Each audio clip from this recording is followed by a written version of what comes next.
کوئی کام نیک کام کہلاتا ہے یا کوئی نیکی کہلاتی ہے تو پھر سب کو اجر و ثواب ملنا چاہیے. پھر قرآن یہ کیوں کہتا ہے کہ وہ کافر ہے، وہ گمراہ ہے اور صراط مستقیم ہے؟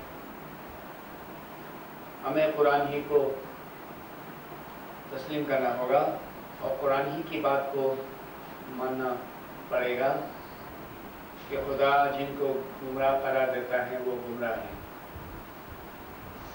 رہی بات آخر گمراہی کا انجام، وہ تو ذرا دور کی بات ہے. ہم بارہا بات کرتے آئی ہیں کہ خدا کی کوئی مصلحت ہے کہ سب لوگوں کو جہنم میں سے نکالے گا اور آخرکار سب کو بہشت میں جگہ عنایت کرے گا. لیکن جس طرح یہاں پر روحانی سلطنت کی بات چل رہی تھی اور کہا جاتا تھا کہ یہ تاج و طغرا آخر کسی بادشاہی کی علامت ہے، اور خالد تاج و طغرا کے کیا معنی؟ کہتے ہیں کہ حضرت سلیمان علیہ السلام نے اپنے لیے تاج بنایا تھا اور تاج پہنا تھا. یہ علامت تھی باطنی بادشاہی کے لیے. اور امام کے یہاں اگر کوئی ایسی چیز ہے تو ظاہر میں امام بادشاہ نہیں ہیں، لیکن یہ تاج اور طغرا جو ہے امام کی روحانی سلطنت کی علامت ہے اور یہ بہشت کی علامت ہے، بہشت کی سلطنت کی علامت ہے. بہشت کی سلطنت الگ، آل ابراہیم کی سلطنت الگ، خدا کی بادشاہی الگ. تو پھر اس طرح سے 3 سلطنتیں ہوں گی؟ ایسا نہیں ہے، ایک ہی سلطنت ہے. دنیا میں جہاں 2 سلطنتیں ہوتی ہیں تو وہ ایک دوسرے کی مخالف ہوتی ہیں، اور ہر سلطنت کا یہ تقاضا رہتا ہے کہ برتری اسی کو حاصل ہو اور دوسری سلطنت اس میں ضم ہو جائے. صرف خدا کی بادشاہی، بہشت کی بادشاہی، امام کی بادشاہی، مومن کی بادشاہی، اس کے نام بہت ہو سکتے ہیں لیکن وہ ہے ایک ہی بادشاہی، ایک ہی بادشاہی. اس ایک بادشاہی کے لیے سب لوگوں کو دوزخی جہالت سے چھٹکارا دلانا پڑے گا اور سب کو بہشت میں جمع کرنا پڑے گا. سب کو بہشت ملے گی بالآخر، لیکن درجات ہوں گے کہ کچھ وہاں بادشاہ ہوں گے، کچھ بہشت کے پبلک ہوں گے جو دوستان خدا ہیں، وہ بہشت میں بادشاہ ہوں گے. جو علم والے مومنین ہیں وہی بہشت کی سلطنت کے مالک ہوں گے. اور آپ کو مشورہ ہے کہ دنیا میں مرتے دم تک علم کی مصروفیت کو برقرار رکھیں. آپ دیکھتے ہیں کہ علم ایک ایسی شیرین، دلچسپ اور مفید عبادت ہے. دوسری عبادات بھی ہیں لیکن سردار عبادت علمی عبادت ہے. سردار خدمت علمی خدمت ہے. سردار پیشہ علمی پیشہ ہے. جہاں حقیقی علم کا شغل شروع ہوتا ہے تو کتنی خوشی ہوتی ہے کہ دل گواہی دیتا ہے کہ اس کو کچھ مل رہا ہے، کہ جان گواہی دیتی ہے کہ اس کو تقویت مل رہی ہے، کہ عقل گواہی دے رہی ہے کہ اس میں اضافہ ہو رہا ہے، اور باطن روشن ہوتا ہے اور دل پرسکون رہتا ہے. یقیناً اس شغل کو زندگی بھر رکھنا ہے. یہ کوئی ایسا شغل نہیں ہے جس سے بوریت ہو، بیزاری ہو، تلخی کا احساس ہو اور یہ سوچا جائے کہ آج ہم نے وقت کو ضائع کیا. جس طرح کسی بناوٹی خوشی کے بعد لوگ بناوٹی خوشی کو حاصل کرتے ہیں شراب پی کر، نشہ کر کے. یہ بناوٹی خوشی ایسی ہے کہ روح کی گہرائی سے امکانی خوشی کو ہستی کی سطح پر ابھارتی ہے شراب. پھر چونکہ وہاں پر خوشی جو پوشیدہ تھی وہ کھینچی گئی، وہ اباری گئی، وہ سطح پر لائی گئی، اس سے ہاتھ اٹھایا گیا. اس کے بعد پھر مردگی، افسردگی اور غم، بے چینی، اداسی، ناامیدی چھائی جاتی ہے. اس لیے کہ یہ نیچرل خوشی نہیں ہے. نیچرل خوشی عبادت میں ہے اور علم میں ہے کہ یہ بے پایان خوشی ہے، اور آپ کو، آپ کے ساتھیوں کو مستقبل کے لیے ایک سرمایہ، ایک کیپٹل، ایک خزانہ، ایک دولت، ایک نور، ایک اثاثہ، ایک روشنی، ایک امید، ایک یقین، اور سب سے بڑھ کر خدا کی خوشنودی اور فرشتوں کی تعریف، یہ سب کچھ علم سے ہوتا ہے. تو پھر آپ اس کو عبادت کیسے نہ سمجھیں؟ آپ حدیثوں کو دیکھیں کہ علم کی محفل پر خدا کی کتنی رحمتیں نازل ہوتی ہیں اور فرشتے کیسے جمع ہوتے ہیں، اس علم کی محفل کے قریب آتے ہیں اور وہ اپنے پروں سے سائے ڈالتے ہیں. گناہوں کی معافی ہوتی ہے اور خدا کی خوشنودی ہوتی ہے. اور علم، ہر وہ چیز جسے لوگ علم سمجھتے ہیں، علم نہیں ہے. یہ بھی آپ جان رکھیں، علم، حقیقی علم، جسے صحیح معنوں میں علم کہنا چاہے. کچھ لوگوں نے جہالت کا نام علم رکھا ہے، اس سے بھی آپ ہوشیار رہیے. اور بہت سے مواقع پر آپ کے سامنے جہالت آئے گی علم کے نام سے،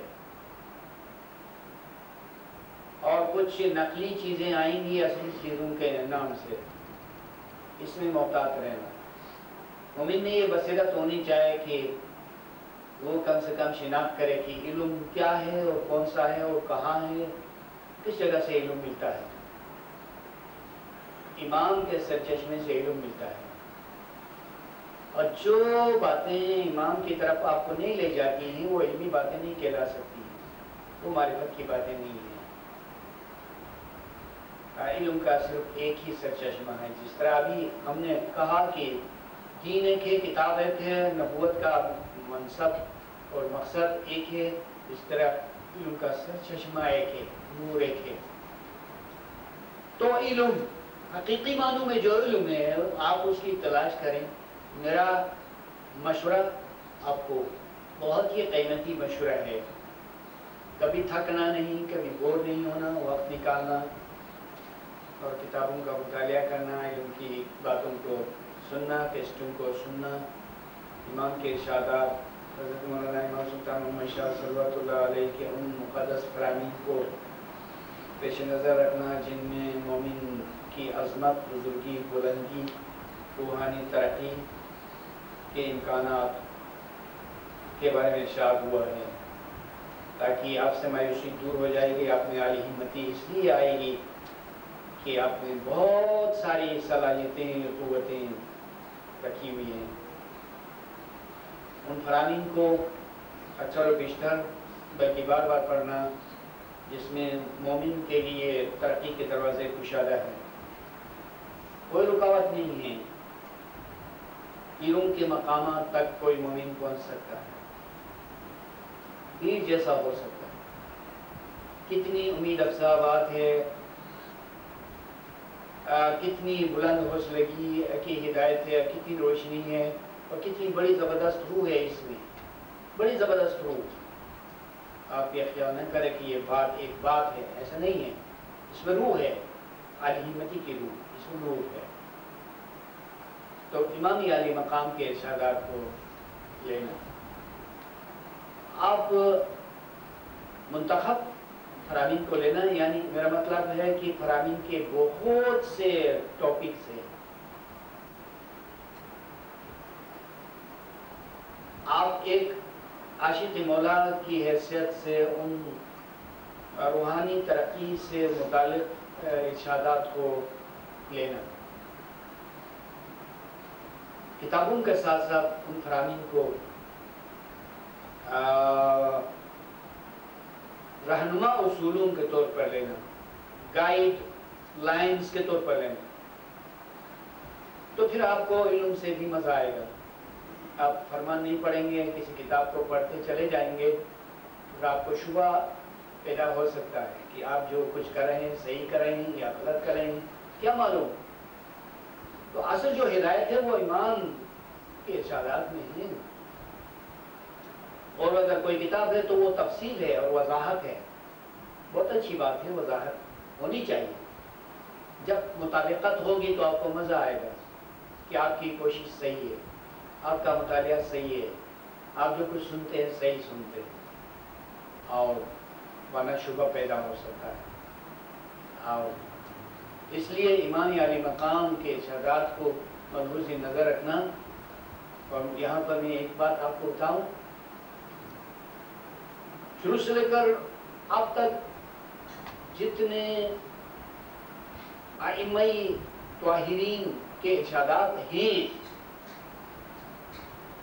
سبھی قابل قبول ہے، سوائے کسی ایسی بات کے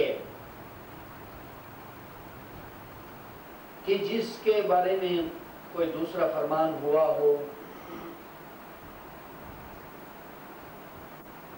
اور اگلی ہدایت اور پچھلی ہدایت میں اختلاف ہو، تو بعد کی ہدایت کو قبول کرنا پڑتا ہے۔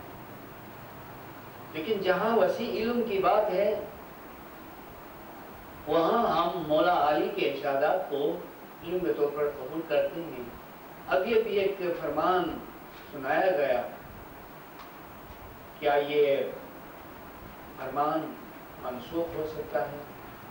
نہیں، ہرگز نہیں، اس کے منسوخ ہونے کی کوئی علامت نہیں۔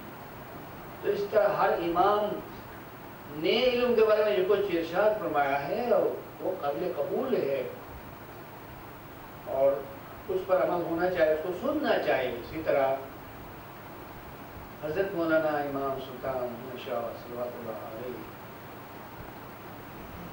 کے ارشادات روحانی انقلاب کے لیے، روحانی ترقی کے لیے بہت زیادہ مناسب اور موزون ہیں۔ آپ ان کو پڑھیں، کتابوں کو پڑھیں، اور فرمان کے پرچوں کو پڑھیں اور کریں۔ اگر کوئی مطلب سمجھ میں نہیں آتا ہے تو اپنے دوستوں سے پوچھیں، اور اسی کے ساتھ ساتھ وضاحت کے طور پر، صراحت کے طور پر ان کتابوں کو بھی پڑھیں جو اسماعیلیت کی کتابیں ہیں، علوم کی کتابیں ہیں، ان کو بھی سنیں۔ جو امام کے ارشادات کے مطابق بھی، میرے خیال میں اس خوشی کے ساتھ آج تک میری غیر حاضری میں جو کلاسیں ہوئی وہ بہت اچھی ہوئی، بہت عمدہ ہوئی، اور آج بھی جو ہمارے عزیزوں نے، ہمارے اسکالرز نے، ہمارے بہت ہی عزیز اسکالرز نے جو گفتگو کی وہ ماشاءاللہ چشم بردو، بہت ہی عمدہ، بہت ہی عالی شان، بہت ہی دل نشین پیرائی میں گفتگو کی۔ الحمدللہ سب سے پہلے مجھے شکر کرنا چاہیے، اور آپ سب کو بھی شکر کرنا چاہیے کہ یہاں پر ایک چشمہ بن رہا ہے، یہاں پر ایک ادارہ تیار ہو رہا ہے کہ اس میں بہت سے علم والے افراد اور حضرات پیدا ہو رہے ہیں۔ آپ نیت رکھیں کہ یہ ساری خدمت جماعت کے لیے اور امام کے لیے ہو، اور دین کے فائدے کی خاطر ہو، اس میں نیک نیتی کی ضرورت ہے۔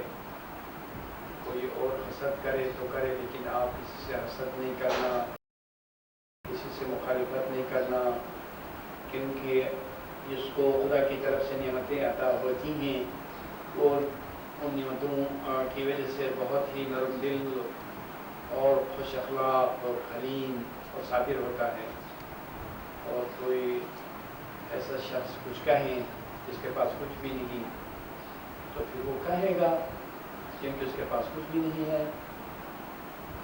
آپ ایسے کسی شخص کے ساتھ برابر نہیں ہو سکتے ہیں۔ آپ کا الگ شیوہ ہے، آپ کے پاس بہت ساری نعمتیں ہیں، آپ پر خدا کے احسانات ہیں، آپ علمی معزات کو دیکھتے ہیں، اس لیے آپ کسی سے دشمنی نہیں کرنا، کسی سے مخالفت نہیں کرنا، کسی کے خلاف بات نہیں کرنا، کسی کی غیبت نہیں کرنا، اور دعا ہی دعا کرنا سب کے لیے، اور آپ اپنے اس حصولی علم میں مصروف رہنا اور دعاؤں میں مشغول رہنا، عبادت کرنا، گرہ گزاری سے آپ کی ترقی ہوگی، اور کثرت سے ذکر کرنا، آپ بدل جانا، آپ باطنی طور پر ایک درویش بن جانا، آپ اپنے آپ کو اس علم کی وجہ سے، اس انقلابی علم کے سبب سے تبدیل کرنا بڑا اچھا موقع ہے۔ اور اگر ایسا نہیں ہوا تو عملی شکر گزاری نہیں ہوگی۔ ہو سکتا ہے کہ زبانی ہم آپ شکر کریں، لیکن یہ زبانی شکر گزاری کافی نہیں ہے جب تک ہم نہ بدلیں، پہلے سے کچھ اور نہ ہو جائیں، درویش صفت نہ ہو جائیں، اہل متبع نہ ہو جائیں، اور عبادت میں ترقی نہ کریں، ایسے کہ ایسے رہیں، تو پھر یہ شکر گزاری نہیں ہو۔ آپ اگر مانتے ہیں کہ یہاں پر ایک خدا کا احسان ہے، یعنی امام کا، تو پھر اس احسان کے بدلے میں آپ کیا کر سکتے ہیں؟ سب سے پہلے یہ کریں کہ آپ اپنے آپ کو تبدیل کریں، ایک دم سے تبدیل کر ڈالیں۔ اس علم کا تقاضا ہے، اس علم کا اشارہ ہے کہ ہم بدلیں اور ایک دم سے بدلیں۔ ہمارا باطن بہت نرم ہو، دل بہت نرم ہو، اپنوں کے لیے دوسروں کے لیے ہم خیر خواہی کے پیکر بن جائیں۔ یہ میری نصیحت ہے، انشاءاللہ آپ اس پر عمل کریں گے۔ لیکن ایک بار پھر میں عرض کرتا ہوں کہ باقی ماندہ زندگی کسی علم کی مصروفیت میں گزارنا، اور جہاں پر آپ کو بہت کچھ مل رہا ہے، ایسی شے جس کی دنیا میں مثال نہیں۔ ہاں، آپ کو یہ بھی توجہ دلائی جاتی ہے کہ جو کچھ خداوند آپ پر احسان کر رہا ہے، وہ احسان کسی پر نہیں ہو رہا، کسی پر نہیں ہو رہا۔ یہ سچ ہے۔ معلوم نہیں آپ میں جو نوعمر ہے، جن کو تجربہ نہیں ہے، ان کو یہ بات کیسی لگتی ہوگی، لیکن میں سچ کہتا ہوں، آپ دنیا کی کتابوں کو چھان ماریں اور پوری دنیا کی سیاحت کریں، اور دنیا کے گوشہ گوشہ میں جا کر دیکھیں، یہ محفل آپ کو کہیں نظر نہیں آئے گی، یہ علم کہیں نہیں ملے گا، اور یہ امام کی رحمت ہے، خصوصی رحمت ہے، اسپیشل رحمت ہے۔ اور امام کبھی کسی مومن کے لیے فرماتے ہیں کہ اسپیشل بلیسنگز، اسپیشل بلیسنگز، تو یقیناً امام آپ اسپیشل بلیسنگز دیتے ہیں اور دے سکتے ہیں، لیکن یہاں پر بھی ایک اسپیشل بلیسنگز ہے، اور عملی طور پر ہے۔ یہ ضروری نہیں ہے کہ دنیا میں جتنے اسماعیلی ہیں وہ اپنے عمل کے مطابق امام کی زبان مبارک سے نتائج کو سنیں کہ ان کا درجہ کیا ہے، ان کو کیا مل رہا ہے۔ یہ دنیا ہے، یہاں ایسا نہیں ہوگا۔ قیامت میں پتہ چلے گا کہ آپ پر کیا اسپیشل بلیسنگز ہو رہی ہیں۔ یہ اسپیشل بلیسنگز